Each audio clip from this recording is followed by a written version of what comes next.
Dolphin fan. Let's go!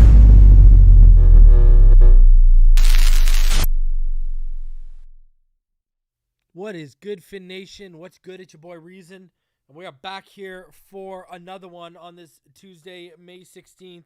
I hope everyone had a fantastic start to their week. We are past the Monday blues.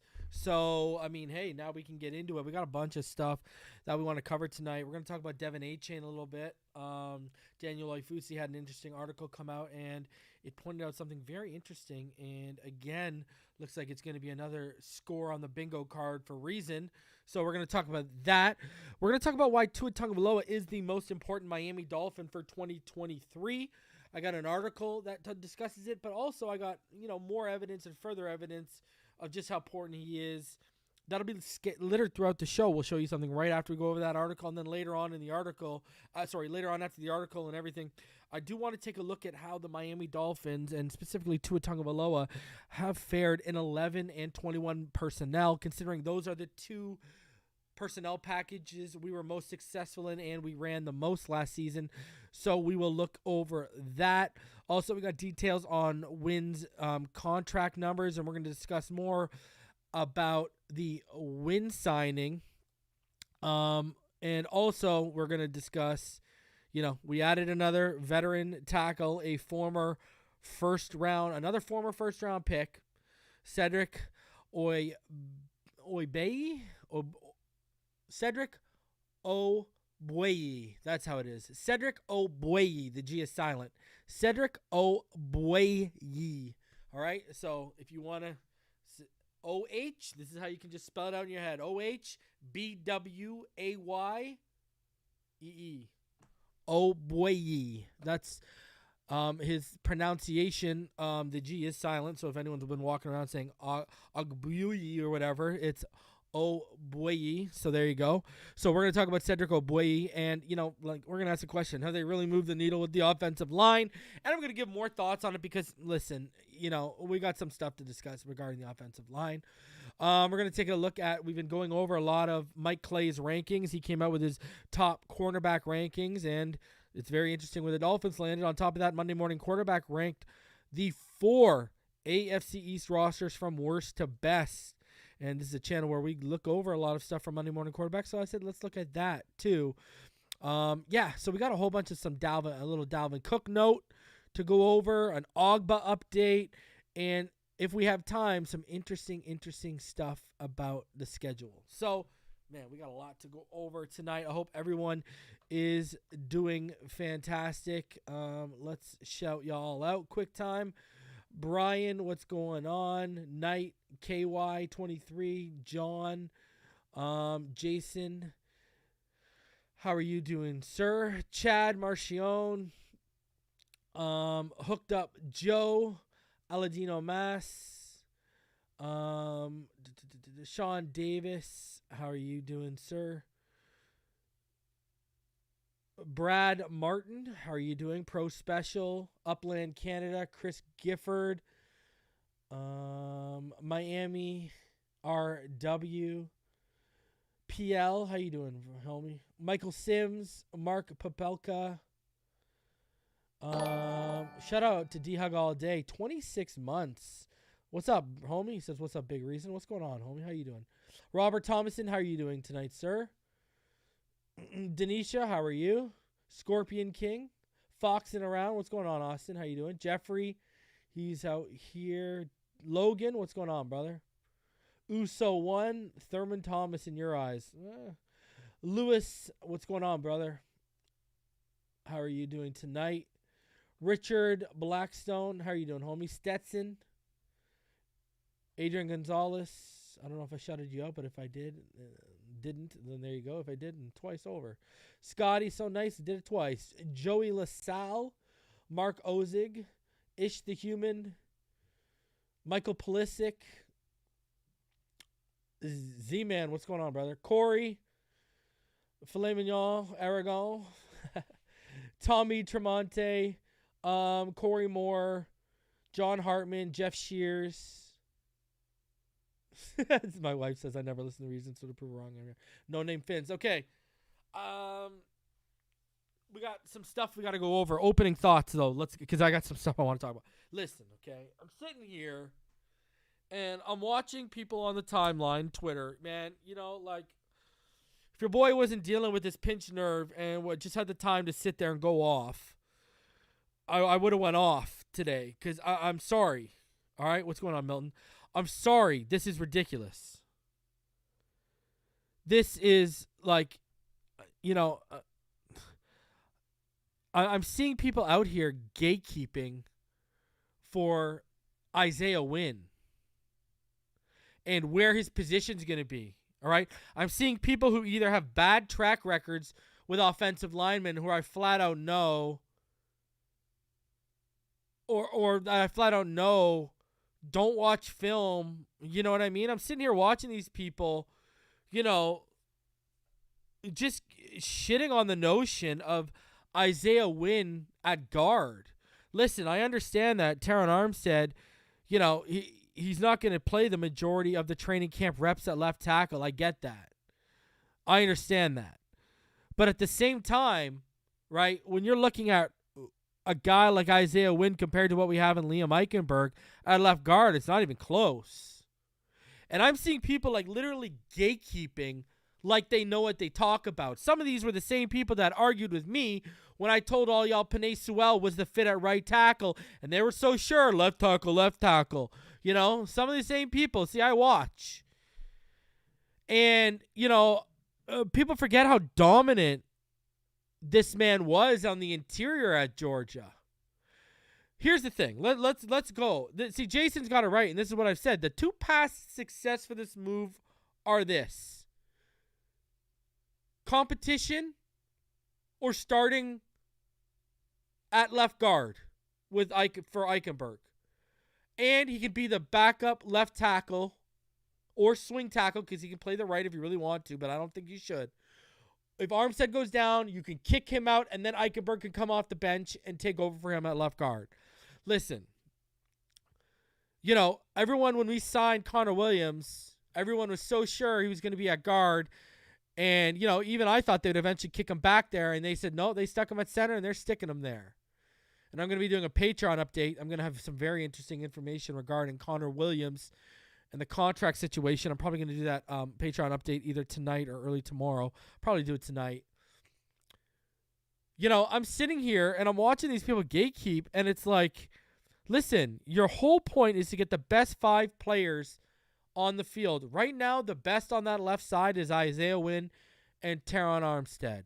And I see people, and I already addressed this, so I hope these people are listening right now, or I hope someone is listening and takes this argument that I'm going to give you and feed you. All right? I saw people trying to say, well, Bill Belichick kicked him to left tackle, and Dante Scarnecchia, who I already covered with this, kicked him to left tackle, right? Everyone knows how highly I think of Dante Scarnecchia. But here's the thing. Am I the only one who remembers that they had Joe Thuney?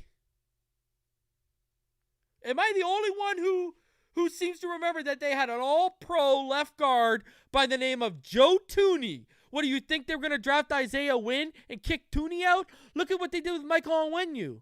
Michael Onwenu, who if you go back pre-draft of that year, 2020, me and EM loved. I loved Michael Onwenu. And look what he's turned into for the Patriots. Anyways, I digress. What did they do with Onwenu? They stuck him at right guard. Then they eventually moved him to left guard when Tooney left with Onwenu, right? Because then the hole opened up. Tooney didn't leave till last offseason. Why are they going to kick an all-pro guard out for a win? A rookie. That made no sense. So Dante Scarnecchia next to Tooney got great play out of Isaiah Wynn. Well, good play out of Isaiah Wynn. I won't go great. Let's say good play. All right? Above average to good play. Let's say that. You got that out next to Tooney at left tackle. The man's 6'2", 6'3", 310 pounds. He's got really quick feet. You see him in open space. Loves getting to the second level. He's good pole blocking. Throw him inside. All right? And I'm sitting here watching people. They're actually thinking he's going to battle at right tackle. Newsflash. And we'll get into this when we talk about him. Where do you think Cedric Ogbuehi has been playing? Right tackle, kids. That's where... I hate to be the bearer of bad news, but as of May 16th, 7:52 p.m. Eastern Standard Time, Cedric Ogbuehi is the competition for Austin Jackson in-house right now, along with Kendall Lamb and such and stuff. I'm telling you right now, Isaiah Wynn, they see him filling in for Teron Armstead if he misses time, and he's going to battle for left guard. And I bet you he's going to beat Eichenberg. I bet you. Listen, I don't want to call out names here, okay? But I'm going to call out names. Because I got a couple of people Z-Mans here. You know, I remember going into space last season, right? Kyle Krabs was up there, all right? This is the first time me and him had a chance to interact. What did Reason do? I wanted to see and test the thoughts on the interior. And I asked him directly about Liam Eichenberg, and I told him exactly what I've been telling all of you for over a year, my concerns, which have come to light, and why he would not fit at left guard. But Kyle Krabs was convinced he would be a fit at left guard. This team seems to have, they thought Liam Eichenberg was turning a corner. Now, I'm going to tell you something very specific, and I said this on the show. I said it a couple days ago, and people in the chat reminded me because I asked if I had already brought this up, but I'll bring it up again because I brought it up pre-draft. I've been told privately they viewed left guard as a bigger issue than right tackle. And when you take that into account, Isaiah Wynn is naturally on the left side. Listen, I've properly predicted guys moving around on the offensive line in the 4 years I've been doing evaluations on YouTube for all of y'all. I've properly predicted it multiple times. Big names, little names, whatever. Okay? I'm telling you right now, Isaiah Wynn is, first and foremost, he's a left side. You do not move him off the left side. You keep him on the left side. That's first and foremost, number one. Number two, he's got all the... See, that's my problem, right? Not only can these people who are gatekeeping win, not only do they not either A, know how to watch film, or B, actually watch film, C, the other problem is they don't know how to match up athletic profiles. They don't know what fits where in terms of profiles and stuff. Right? Like I hear some reporters saying, oh, instead of watching the tape, I'm just going to wait until I see him in person. That's lazy. What, you don't want to put the work in right now? Why do you think I'm more revered in this community than a lot of these beat writers? Because I'll put in more work than they will. And I'm a guy from Canada. I'm a... Throw whatever name you want in it. Be in the old school guys, okay? All you old school cats out there. I'm not talking about David and Daniel because those are the homies. But all you old school cats, be glad Reason don't live down in Orlando, because I'd be taking your jobs one by one. One by goddamn one. It wouldn't even be close. Wouldn't even be close. Just be happy. And pray I never get a working visa for the U.S., because if I do, good luck to you, gentlemen. All right? And don't think I ain't thinking about it down the line here, okay? Don't think I ain't thinking about it. Because our fan base deserves to be properly informed, and they deserve people that are going to put in the actual work for them. Now, I will say this, talking about Kyle Krabs earlier, at least Kyle Krabs will put in the work. Now, I may not agree with a lot of his draft takes and such, but at least he'll put in the work. So, it is what it is, right? You know, I'm sitting here watching these guys at these archaic print forms out here trying to gatekeep for Isaiah Wynn and where he's going to play. Stop right now. Stop. You know? Oh, well, if you don't have insight with the team, blah, blah, blah, how would you know? Brother, you think I had all the insight, that all the information everyone in the draft class had, in football had on all these teams about Penei Sewell? Got his move right, didn't I? And that's a big fish. That ain't no little fish. That's a big fish moving from left tackle to right tackle. Got that right, didn't I? All right? I don't need to be inside a building. All I need to do is use this and I tell y'all, man, I swear to God, some of these guys, I listen to them, and my streams of piss have more knowledge of football in them daily than these guys do. It's unbelievable. Buddy, all you need to use is this and logic and, funny enough, reason. And you're going to come to these conclusions, man. Use this, logic, and reason, and you can come to conclusions. Who would have thunk, huh? Oh, my God. I'm just mind blown by some of these people. And then they talk like they're authorities. Holy God. Man, get up on my show and try to, okay? Get up on my show and try to be an authority. Yeah, we'll see what happens real quick, huh? Tucking your tails between your legs and running. All this, I'm sitting here watching and how they're talking to people. I'm sitting here watching how they're talking to people. Very condescending. You know what I mean? And I'm sitting here watching this and it's multiple people, right? Like, I even see some people from Dolphins websites who I know, they know nothing. These guys are casuals, but just because they work for some Dolphin fan site, all of a sudden they think they got this authority and stuff like that. It's ridiculous, man. It's ridiculous. I'm watching this unfold. I think to myself, who are these clowns? Because there are actually some people on Twitter who know what the hell they're talking about.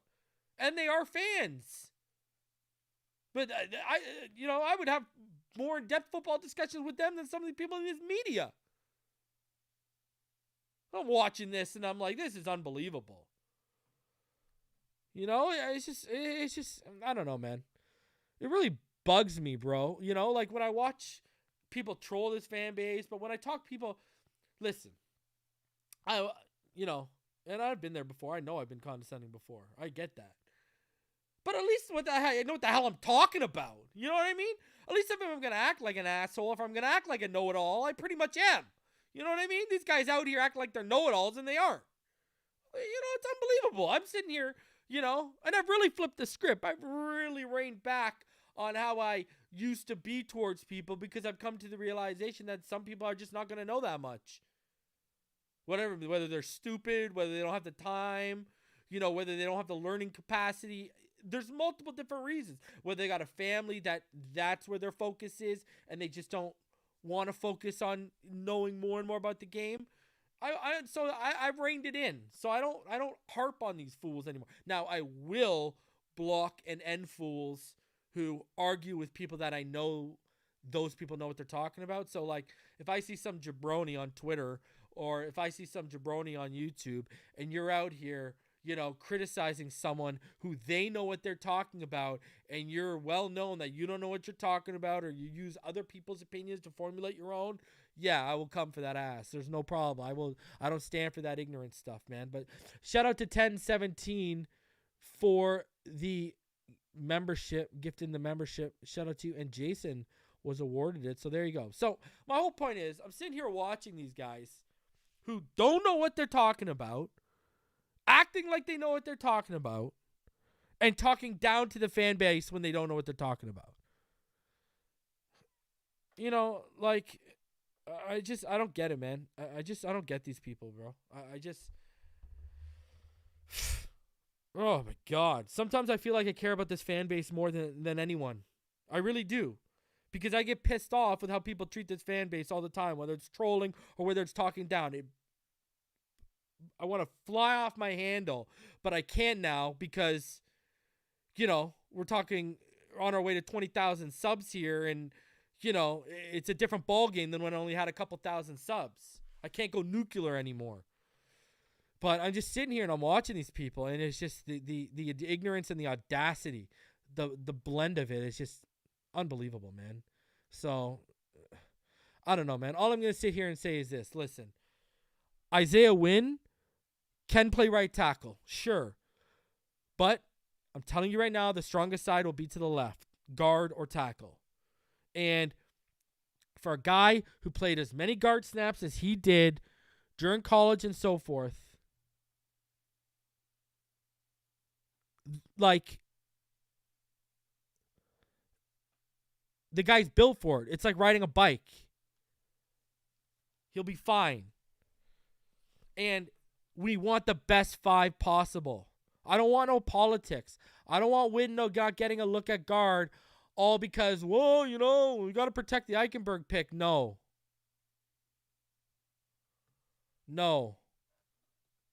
So, let's get into it. And I'm telling you right now,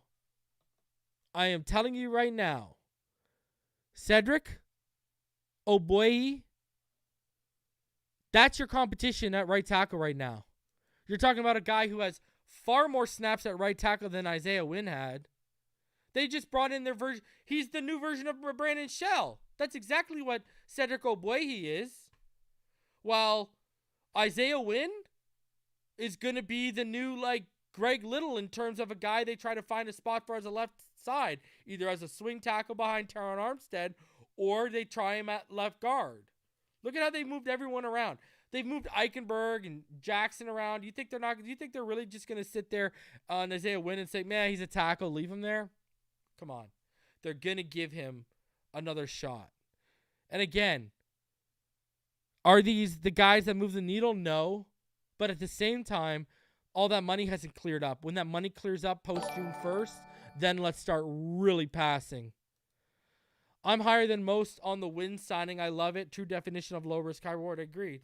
Listen, I said it's not a bad move and it's not a good move. It's not a bad move. It's not a great move. If he becomes the guy who can step in for Teron Armstead when he's down, it's a good move. If he becomes a guy who can take over Liam Eichenberg at left guard, it becomes a good move, especially at his age. He's got everything. To prove on this deal. Everything to play for. So let's get into this. Let's start off with Tua Tagovailoa here, guys. All right. So, this article came out on Pro Football Network. Tua Tagovailoa is the Miami Dolphins 2023 MVP. Not to throw a mound of pressure on Tua Tagovailoa, but to say the Miami Dolphins' hope rests on him is an understatement. Yes, the weapons around him are incredible. Yes, Mike McDaniel's Shanahan-style offense is quarterback-friendly. But in an era where we constantly search for the true meaning of the word value, what Tua means to this team is the very definition. Tua Tagovailoa is essential for Miami Dolphins' success. We don't always get to have the opportunity when searching for value to get a snapshot of just what it might look like if another player was thrust into an environment. Will they be successful as whom they're replacing? When Tagovailoa was injured last year, we received 2 opportunities to see how the Dolphins offense would fare without him. Shout out to Knight with the donation. He said, want all the smoke? I got something for these liars. Hey, bro.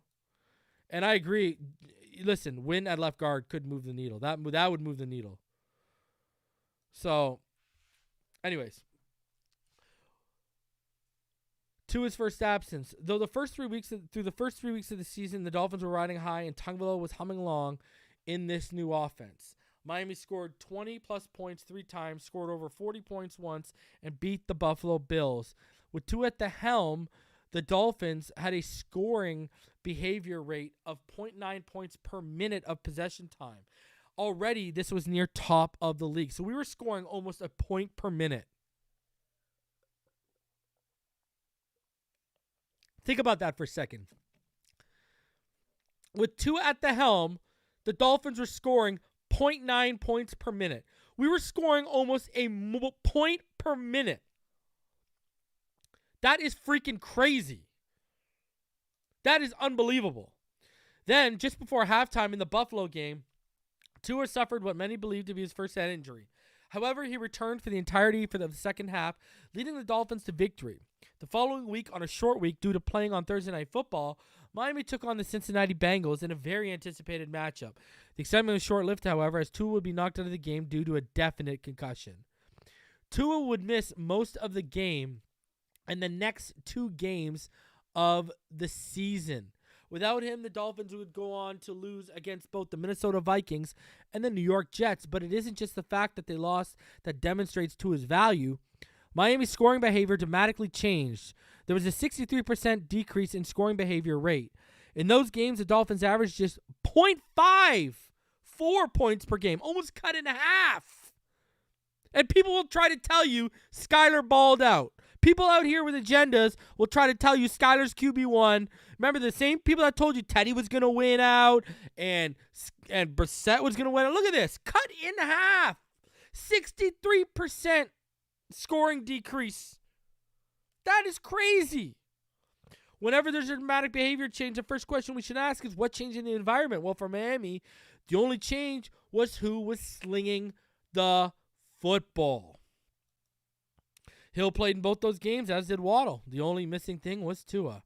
On his second absence, the dramatic behavior changes continued with Tua Tagovailoa's return. Returning from concussion, Tua went on to play in the next 9 consecutive games. And Miami, their scoring behavior rate made up the ground it lost without him. And then some. It increased 64% when Tua returned to 0.89 points per minute of possession time. That jump is the biggest increase between any opening day starter and the replacements in the NFL in 2022. That is massive.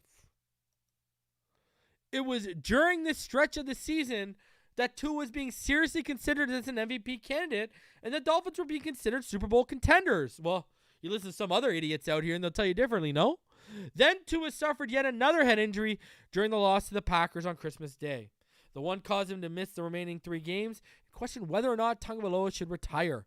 In those remaining 3 games, the Dolphins saw a 94% decrease in their average scoring behavior rate, going from 0.89% to 0.46 points per minute of possession. That 94% decrease is the biggest decrease between any opening day starter and their replacements in the 2022 season. Simply put, the value of Tua Tagovailoa provides the Dolphins is immense, and frankly, it is likely irreplaceable. Say it for those in the back one more time. You ready for that? One more time. Simply put, the value Tua Tagovailoa provides the Dolphins is immense, and frankly, it's likely irreplaceable. Think about that. What happens if Tua Tagovailoa goes down? Nothing good. The reason the Dolphins' hopes are likely tied to Tua in his health is because the replacements are simply not good enough. In 2022, his main replacement was Skylar Thompson, who strung together a scoring behavior rate of 0.48 points per minute of possession time. His main competition for the backup position is Mike White. And Mike White, he won't cut it. In theory, White should have an advantage here and provide a level of hope. Coming from the New York Jets, he played a similar offense for a few years. However, we need to dig deeper. White started 4 games for the Jets last year in relief of Zach Wilson. They went 1-3. He had an incredible game against the Chicago Bears, but lost the 3 games that followed. In those 4 games, the Jets' scoring behavior rate decreased week over week at a rate of 5.77. This means week over week, New York's scoring behavior decreased almost 6 times from the week before for 4 consecutive weeks. That has been the book on White. He'll light it up in his first relief appearance, but then it gets progressively worse from there. Over those 4 games, the Jets averaged 0.47 points per minute of possession time. That's slightly below, but almost spot on what Skylar Thompson provided in Miami. Simply put, the Dolphins need the true value Tua Tagovailoa provides. I mean, can we talk about perspective for a second here? This is why everyone is freaking out and why we want this offensive line taken care of.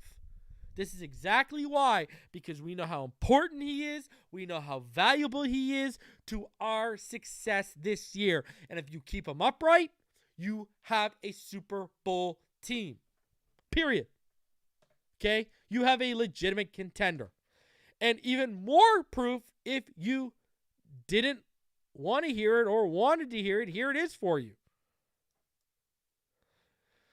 Look at Tyreek and Jalen Waddle when you break down their numbers. When you look at Tyreek with Tua, 12 games with them, 5 games without. Look at the yards. Look at the receptions. Okay? You're talking about the receptions stayed the same. The targets were around the same. But look at the receiving yards per game. 12 yards more. Look at the touchdown rate per game. Where you really notice it is Jalen Waddle. Jalen Waddle loses almost 32 yards per game when Tua's not in there. And we saw the same thing when Jacoby Brissett was in there last year, remember? When Jacoby Brissett was in there in 2021, remember how Waddle would disappear? Right? The receptions and the targets change by about 1.5, but the receptions are only about almost off by 1. But look at that yardage.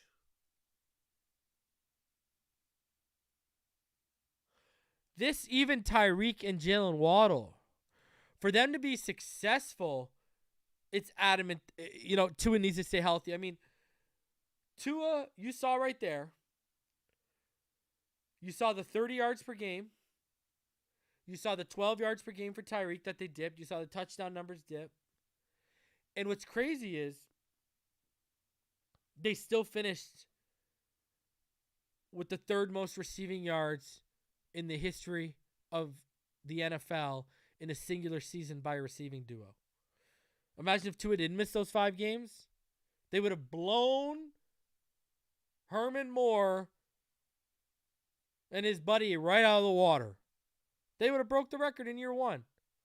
And that's why it's even more imperative he stays healthy in year 2. Because we know the step this offense is ready to take. We know the step those receivers are ready to take. The quarterback's ready to take.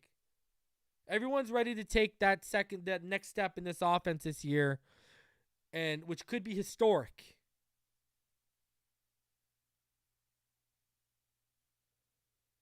Tua Tagovailoa is the most important player for the Miami Dolphins in 2023. And listen, feel how you want to feel about it, but it's a fact. Tyreek Hill may be the most talented player on the team, but that talent ain't nothing if we ain't got someone to consistently get the ball in his hands and put him in positions to be successful with it. And that's Tua Tagovailoa. Everything starts and ends with Tua Tagovailoa. He is the most important player for 2023 in our season. That's just the facts of the matter, And it really puts it in perspective when you see the scoring behavior rate, and then you look at Jalen Waddle and Tyreek Hill's numbers with and without him. So, but people are still trying out here and tell y'all he ain't good and he's a bust, but literally the analytics show his impact and how much he matters. And we're going to show some more here too. Because if you remember, all right, one thing we talked about in the Devon Achane prospect profile was personnel groupings, right? So when we talk about 11 personnel grouping here, right? 1 running back, 1 tight end. That's what we're talking about here. Look at Tua Tagovailoa and Patrick Mahomes right now. Look at the efficiency. You're talking about the 2 most efficient quarterbacks, and yet look at how many numbered dropbacks they got, right? You look at the majority of dropbacks everyone else is getting, but look at Mahomes and, Tua. 2 of the 5 lowest in dropbacks and 11 personnel, but look at the efficiency rate. Look at the efficiency rate. That matters, ladies and gentlemen. That is big time stuff right there when you look at those numbers, guys. Big time stuff. And, listen, when you really take into account The 11 personnel and the 12 personnel frequency, right? So for 11 personnel, right, we had a 79% pass rate in 11 personnel, right? Running back, one tight end, one wide receiver. So we ran about 517 plays last year out of 11 personnel. To put in perspective, we ran 113 out of 12 personnel. We ran about 376 out of 21 personnel. Just to put it in perspective, 11 personnel, that was our highest grouping. And, we had a .04 EPA per play rate on 11 personnel. So they liked running it.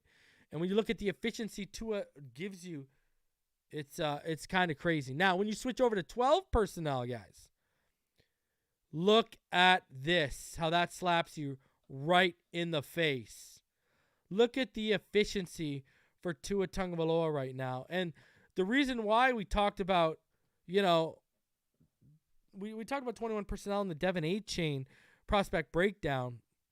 This is when you're deploying 2 running backs, 1 tight end, 2 wide receivers. We posted our highest EPA output of any personnel grouping in 21 personnel. It was also the highest league-wide at .5.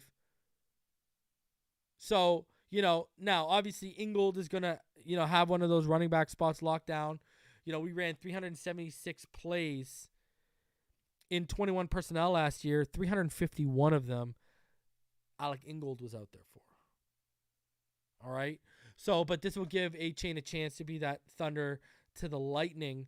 And you look at the EPA per play, the success rate. I mean, Tua, he offers you a lot with what you want to do, man, and with what this offense wants to do. So, even the personnel analytics show how important he is to this offense and to this team in 2023. 400 of you in the room, please smash that like button. Subscribe if you are new. Isaiah Wynn, his numbers came out, and the terms are a 1-year contract with the Dolphins, a base value of $2.3 million, and a max value of $2.7 million via incentives. I mean, this right here tells me they got something in mind for this guy. He's gonna be playing. He's making more than Liam Eichenberg this year. So I do think there's obviously an idea for him. They think they'll get some snaps out of him, whether it's filling in for Armstead or at left guard. They really believe they're going to get something out of him. So, giving him almost $3 million. I'm telling you, let's see when that money clears up come June 1st, because you just get the feeling that these guys are not done. That's the feeling you continue to get. So, we'll see, right? Now, let's get into Cedric Ogbuehi. All right? So, the Dolphins added their second former veteran offensive tackle in as many days on Monday, agreeing to a deal with Cedric Ogbuehi, who has started 35 games for 5 teams since entering the league in 2015. Ogbuehi, who is 6'5" and 306, he's 6'5". He's got that tackle height. That's where Wynn lacks a little, right? He's 6'5", 306, has started only 9 games since 2017, and is no sure thing to make the roster. I agree. He spent the start of the season on Houston's practice squad before the Jets signed him to their 53-man roster on September 27th.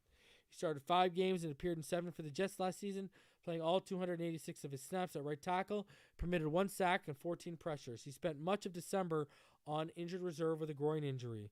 The Jets re-signed him in April but released him last week after adding 2 offensive linemen, including former Dolphin Billy Turner.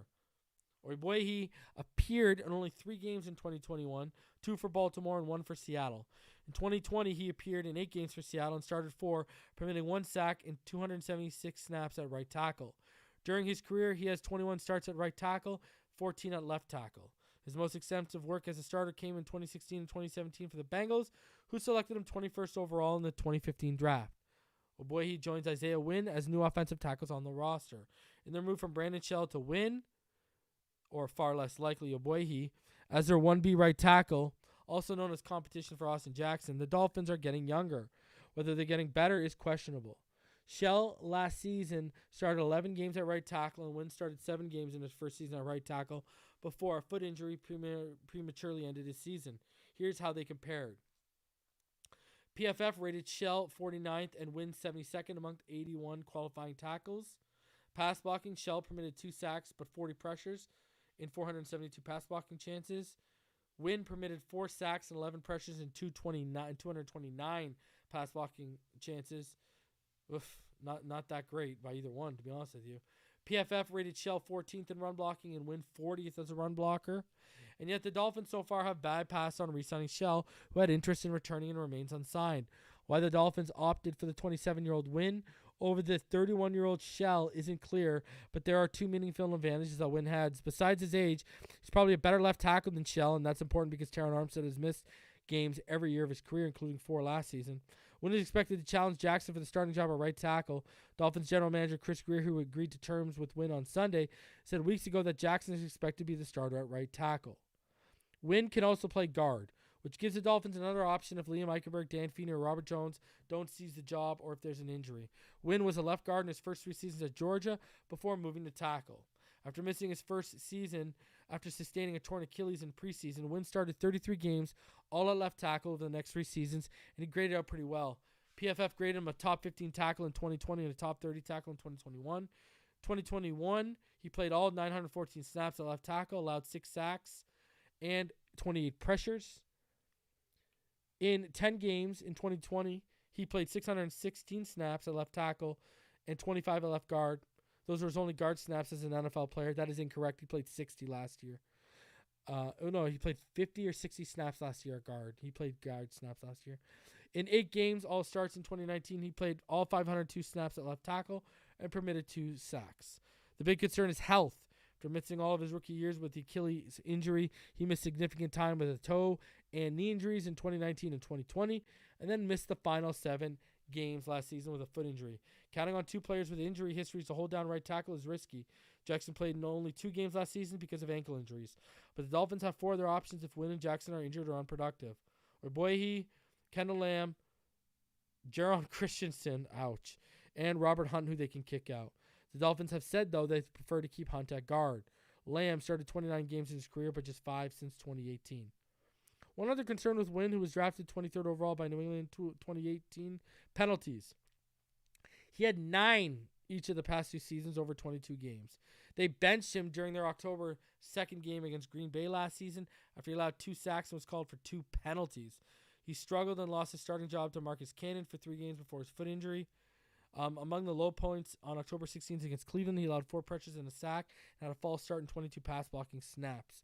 Yeah, he struggled. He's at the right side. I don't know what to tell you. He's at the right side. But listen to this. Wynn's former offensive line coach, Dante Scarnecchia, suggested on a radio interview last October that a new team would help him. I absolutely think he is savable. Scarnecchia told WEEI's The Greg Ill Show that in that interview. But he's in the twilight zone right now. It doesn't look like the way things are going, it's going to go very well for him there. Wherever he ends up, whatever happens, I hope it's in his best interest and he gets the most out of his career. The Dolphins also signed former Saints defensive back Bryce Thompson, who played this season for the XFL team in Seattle. As a cornerback, he had 8 interceptions in 3 seasons at Tennessee, signed with the Saints after going undrafted in 2021, but played sparingly for New Orleans over the past 2 seasons. So there you go. Couple things I want to talk about here, though. Dante Scarnecchia is saying that he's savable. I mean, that matters, but, Scarnecchia was saying that last October because he knew, Matt Patricia was his offensive line. You moved him to right tackle, you changed the scheme, and his offensive line coach was Matt Patricia. That is not a recipe for success, my friends. I think we're going to shift him right back to left tackle because that's where we know he fits, and that's where they're going to leave him. They're not going to, it was such a mess in New England last year that even Scarnecchia knew that he needed to leave. So, we'll see. But I see Ogbuehi, that's your Jackson. I see him being the competition for Jackson. Mike Clay has continued to rank units. And guess what? He did cornerbacks. And looky who's at the top. The Miami Dolphins with Jalen Ramsey, Xavier Howard, Gator Kohu, Cam Smith, Nick Needham are the number one cornerback unit, according to Mike Clay of ESPN, in the NFL right now. Jets fans have been crying about how good DJ Reed and Ahmed Sauce Gardner are, but they are number 2, people. The Miami Dolphins are viewed by Mike Clay at ESPN as the number one cornerback unit in the NFL, and I can argue with him. Smart man Mike Clay is, huh? Smart man. Smart man. Listen, I like Sauce, but DJ Reed, I'll take Gator Kohu, Cam Smith, and over DJ Reed. Give me a break. Come on. And if you're gonna call Ramsey 1 and Sauce 1, I'll take X over Reed every day of the week too. The Monday morning quarterback, now that things are starting to level out in the AFC East, they went ahead and ranked all 4 rosters in the AFC East. And this is what they said. Ranking the 2023 AFC East rosters from worst to best. So, the AFC East might be the NFL's most competitive division in 2023. After watching the Bills run away with the crown for 3 straight years, the Jets and Dolphins have made significant upgrades over the past 2 offseasons. This winter, Miami traded for corner Jalen Ramsey to bolster an already tough secondary, while the Jets headlined with the acquisition of Aaron Rodgers. Meanwhile, the Patriots are trying to avoid missing playoffs for the 3rd time in 4 years after qualifying for 10 consecutive seasons under Bill Belichick. Much of the pressure, though, will be on third-year quarterback Mac Jones, who struggled to find consistency under former offensive coordinator Matt Patricia in 2022. Still, it's hard to argue for New England as having anything but the AFC East worst roster. So they got New England at 4, the worst roster in the AFC East. They got the Jets, even with the Aaron Rodgers addition, at number 3. And at number 2, the Buffalo Bills, saying they're entering their second phase of their contention window. But at number 1, here it is, baby, the Miami Dolphins. And he says, give Chris Grier his flowers. No front office executive has done more over the past 3 years, taking the Dolphins from an afterthought to having one of the league's deepest rosters. The looming question, of course, is quarterback Tua Tagovailoa's health. When upright, Tagovailoa is one of the league's most productive signal callers, working beautifully with receivers Jalen Waddle and Tyreek Hill. The offensive personnel is largely the same, save for the loss of second-string tight end Gesicki. Wow, he called him a second-string tight end to Durham Smythe. I love it. It's a unit that will win with speed both in the backfield and on the perimeter, highlighted by Hill's all-pro talents. Last season, the defense was a sore spot, even after the midseason acquisitions of edge rusher Bradley Chubb. Enter Vic Fangio, who over the last decade has fielded elite units with the 49ers, Bears, and Broncos, influencing many teams around the league to run his style of play, including last year's NFC Championship Eagles. Fangio also inherits Ramsey, who the Dolphins traded tight end Hunter Long and a 3rd-round pick for. Few teams can match the star power and coaching acumen assembled in Miami. Tagovailoa stays healthy. The Dolphins have the goods to challenge for their first Super Bowl victory since 1973. I agree. And how beautiful could it be? Guys, it could be this beautiful. Look at this. There he is. The bucket with the dime to Chosen. Ooh. Let's go, baby. That's how beautiful it can be. So, but we got to keep him upright. You already know what time it is, baby. We got to keep him upright to make it happen. And Dan Orlovsky and Mina Kimes, we've talked about the offensive line a lot on this, and Tua a lot on this episode. So this is what Dan Orlovsky and Mina Kimes are saying, and I want to show you guys this and then talk about it. I'm going to put Miami and their coaching staff and Mike McDaniel, their head coach, on the spot here. How did Tua get hurt, and are there things that you can do better to minimize the chances of those situations presenting themselves again? Number 1, your tackles in shotgun, okay? This is silent cadence at home. Once that ball gets snapped, the left tackle is so late to get out to the defensive end, number 1. Number 2, make sure you got a back that can handle pass protection. This is the play that Tua gets hurt on, okay? So that's the first thing, focusing on those tackles. The second thing, When you go with this hard horizontal play action fake, that offensive line has to stay on the same plane, like the Saints clip I showed. Those guys are on all different levels. What happens there, they get split. The second thing, and this is a little bit teaching to Tua, it's not there, bub. Get the ball out of your hands. We took our shot. We lost. Check it down. This is the play later on the season that ended the season essentially for Tua. Pull the backside guard and the tight end. This is a sell it downhill, quick hitting play action, not the horizontal one. Ball should come out right now. Maybe Tua can't see it because all the body's in the middle of the field. Again, we don't win, Tua. This is when, where is your outlet? Don't try to go make some, that's not who you are, okay, Tua?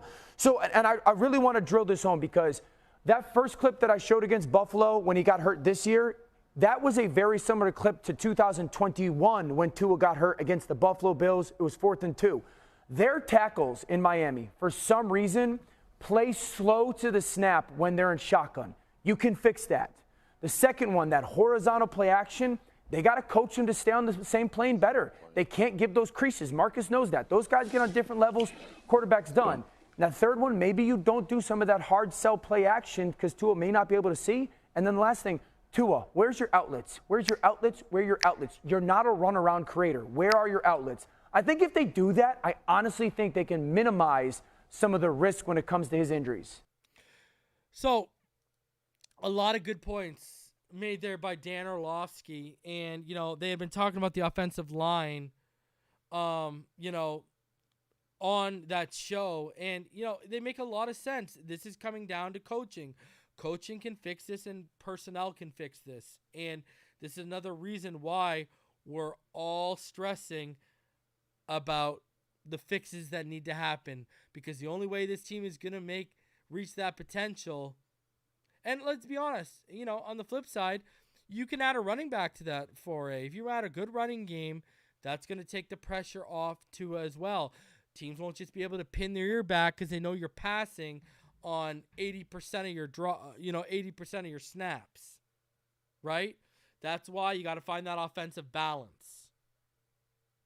So, listen, a lot of good points made there by Dan Orlovsky, and considering what we've been talking about Tua and the offensive line today, I thought that was something that we needed to go over. All right, Devon Achane. There's a great article by Daniel Oifusi out. You can go check it. Go check it out. It's from a couple days ago. Look at this. Achane said, and this is on Friday, he measured 192 pounds last Friday. That's the heaviest he has been. And the full commitment to football has allowed him to get bigger. What did I tell all of you? What did I say, guys? I said now he can fully commit to transforming his body into an NFL body. And he's already gone up 4 pounds, and we aren't even into training camp. Again, and now people are worried, oh, explosiveness. Guys, Raheem Mostert was 190 pounds when he came in the league. He's 200 pounds. If you put the weight on properly, you do not lose your explosiveness. When you're up putting on muscle, you're not going to lose that. He is no longer having to cut weight for track. And he's adding muscle. He's not sitting around eating Arby's. And that's where the 4 pounds came from. All right? And I think he's going to get into about 198, 202. And this is what he said. He said, I always knew that I could gain weight. I just didn't have the full offseason to gain weight because obviously I was doing track. What have I told all of y'all? The people make this big deal about the weight. This is my first year not doing track, so I actually had the whole offseason to work out and be in football shape, so it kind of helped me with that. The way Achane receives questions about taking hits in the NFL, he noted the benefits of being a smaller player in the backfield. I'm a much smaller back than usual. He said, I'm shorter, the offensive line is big, so it's kind of hard for them to see. It's hard for them to see to tackle me as well as because big guys, it's kind of hard to tackle small guys.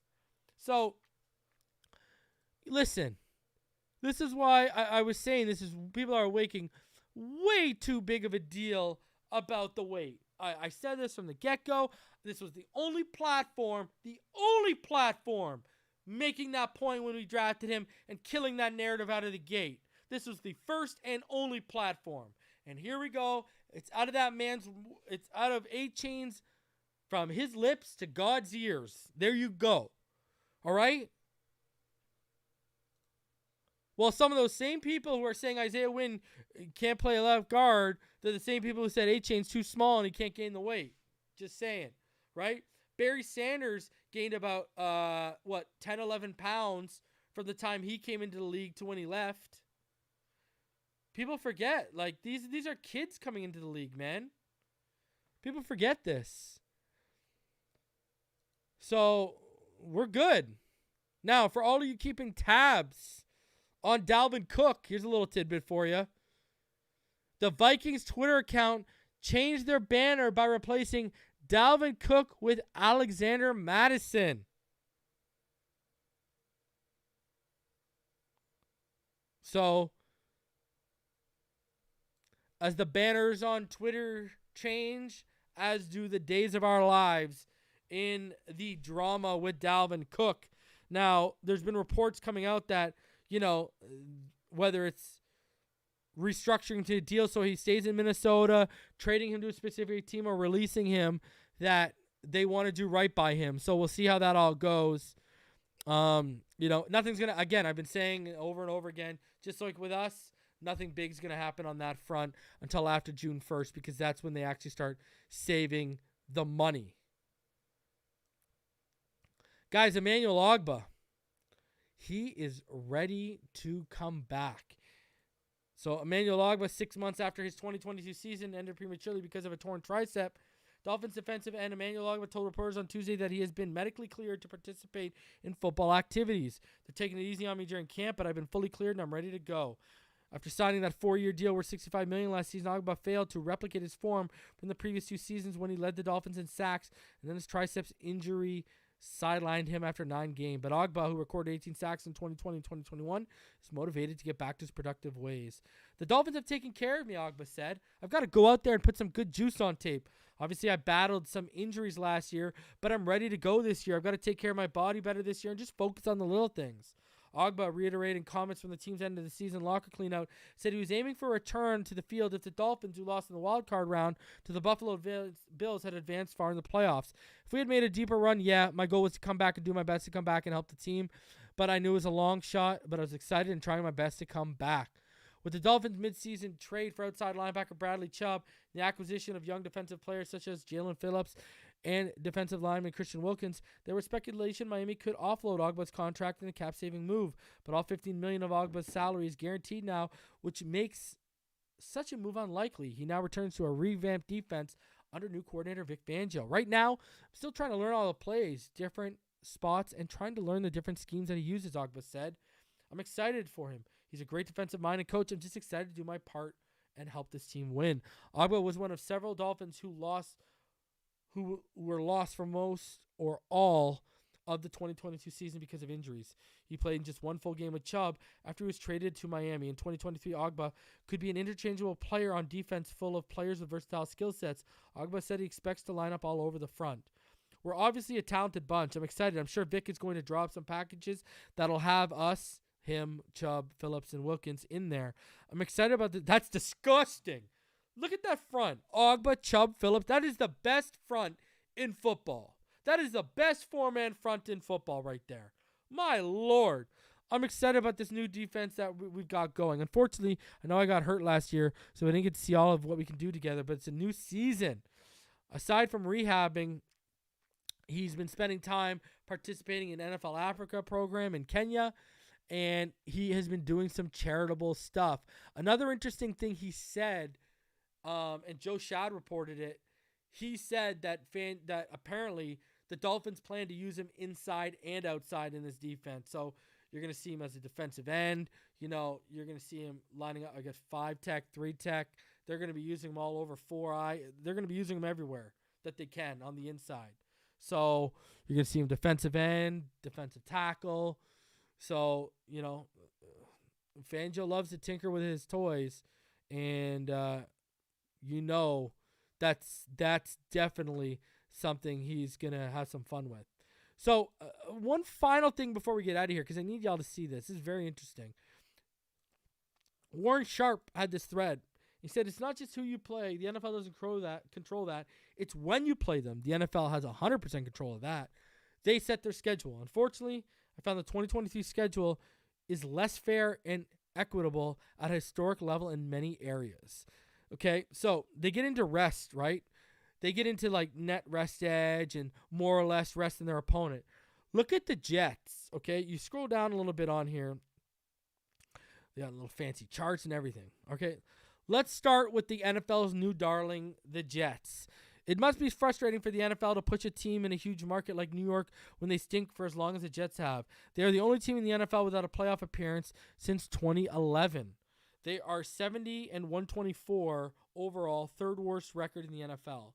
Since Brett Favre's one season in 2008, look at all the quarterbacks that they've cycled through. You can go through that list. What happened next was huge for the NFL. The New York Jets landed Aaron Rodgers. Last year, Rodgers' former team, the Packers, had the NFL's worst net rest edge at -12. In 2021 in Green Bay, it was the 8th worst at -5. But this year in New York, the NFL best at +12. From worst to first. With a QB to market, the NFL surely would like nothing more than a successful Jets season and a playoff run. Weeks 1 to 9, they play outside their stadium only twice. From October 5th to November 12th, they do not leave New York. Out of 17 games, only 7 are outside of New York. How about more help? Okay. The Jets don't play a single AFC East game with a rest disadvantage. How about more help? Okay. In the Jets' final 4 AFC East games fighting for the title, they have key S-Regs in every game. You look at this, right? In Week 15, the Jets take on the Dolphins, and similarly, the Dolphins play on Monday Night Football the week prior and have less rest from the Jets. Look at this. And they did the same thing Buffalo the week before. They're setting these guys up. You look at this. Listen, I'm not out here trying to spin conspiracy theories, about NFL football, but to sit here and say that doesn't look suspect, and it doesn't look like the Jets are being favored by the schedule makers to make the playoffs is ludicrous. It looks like they're trying to get them into at least a wild card position. The fugaziness is real, and I hope they do all of this and the Jets still fail. I really do. I hope they fall flat on their face. Well, we know they probably will. We know they probably will. Let's be honest with ourselves. Unbelievable. Unbelievable. They're out here trying to script this. Man, we all thought that was a schedule release video, and these guys are out here trying to make it a real thing. Tyreek Hill, his thoughts on why the Chiefs and Finns are in Germany. The new schedule just came out for the 2023-24 season. How you feeling, man? How y'all feeling? I think the biggest question mark for me was why they scheduled us in Germany against the Chiefs, though. Do you think this was planned so you wouldn't step a foot back at Arrowhead and tear them up on that field? I definitely think Andy Reid called Roger Goodell and was like, hey, man, we can't let the Cheetahs step back onto this field because it's going to be a long day for us. Nah, but for real though, I really think it was a situation where you can't always send Outback Steakhouse to play in these international games. Sometimes you got to give them Wagyu steak. Giving them the previous MVP of the league, Super Bowl champions, Kansas City Chiefs, and an up-and-coming team led by Pro Bowl quarterback Tua is a great matchup. You got speed on this team. You got Super Bowl champion on this team. Who do you think comes out on top on that? Obviously, baby, Fins up, baby. Let's get it, man. The build-up to this game is about to be legendary. I guarantee you. It's going to be like the Super Bowl before the Super Bowl. That game is actually at the midpoint of our season, and I bet those international fans are stoked for it, and it's going to be fun. It is going to be fun. Why don't they want to let the cheetah back in Kansas City, huh? Huh? Because there's no zoo that can contain him? Cheetah out here about to run wild out here on the 24-inch pythons on Hulk Hogan's arms, huh? What is this? I can't wait, man. I can't wait, ladies and gentlemen. Over 425 of you in the room. Please do me the favor. Smash the like button. Subscribe if you're new. I'm going to have an update coming to Patreon. We're going to talk a little Connor Williams in that update. Not going to be a huge, long update. So be on the lookout for that, Patrons. And that'll come to the community tab for channel members. So if you want to become a patron, patreon.com/Phinside The NFL. Or you become a channel member, check the community tab. You can see all the past updates I've had And I'll have a new update coming either tonight or early tomorrow morning. I'm looking to have it come tonight. Hey, I ain't worried about the Jets or Aaron Rodgers. You want to give them any advantage possible, give it to them. Because it's going to make it that much sweeter when they fall on their face and they don't live up to expectations. Listen, I know the expectations are out of this world for us this year, but with the media and the Jets' own fan base, they're starting to build up these expectations like they're on the same level for us. What they're going to have to realize is Aaron Rodgers is going to go through gelling, bonding, and learning struggles in year one with that new offense. This is not going to be he comes in there and throws 45 touchdowns in year one and 6 interceptions and 5,000 yards. I hate to be the one to tell everyone, because I'm going to tell you this, and mark my words, as long as he stays healthy, Tua will finish higher in MVP voting than Aaron Rodgers. I'm just saying. Watch. Because this year, if Tua's healthy, Waddle and Hill are breaking the single season receiving record for a wide receiver duo in the NFL. They're breaking it this year if he's healthy. You can bet your ass. Shout out to Mike Vera. He says, whatever happened to DJ Fluker? Chad was so hot and heavy around the draft. I kept telling people, right, Mike? The problem with him was when I heard we went down to Alabama, I heard we were looking at the tight end Cameron Latu, Tyler Steen, Jahmyr Gibbs. I heard we didn't even care about DJ Fluker. It was never, ever gonna be anything. So, I reported that a couple times on this channel because a couple people have asked about DJ Fluker, and I just don't think, he wasn't that good when he was in football, and he's been out of football for a couple years. Sure, he looks shredded, but, so sometimes they don't want you to lose that mass too, right? Because now, is his anchor the same? What has that body change, that transformation done? You don't know yet. So until a team takes that risk, none of us will know, right? Anyways, guys, I'm going to get out of here. I'm going to be back tomorrow night, 8:30 p.m. Me, Richmond, Mr. Ballgame. Then on Thursday, I will be back with Neil. And then this weekend, guys, we'll be doing an Elijah Higgins prospect profile. Yep, the kid transitioned to tight end out of Stanford. We're going to have all 22 film. We're going to have an in-depth prospect profile and evaluation on him, so be on the lookout for that. Got a lot of stuff coming your way.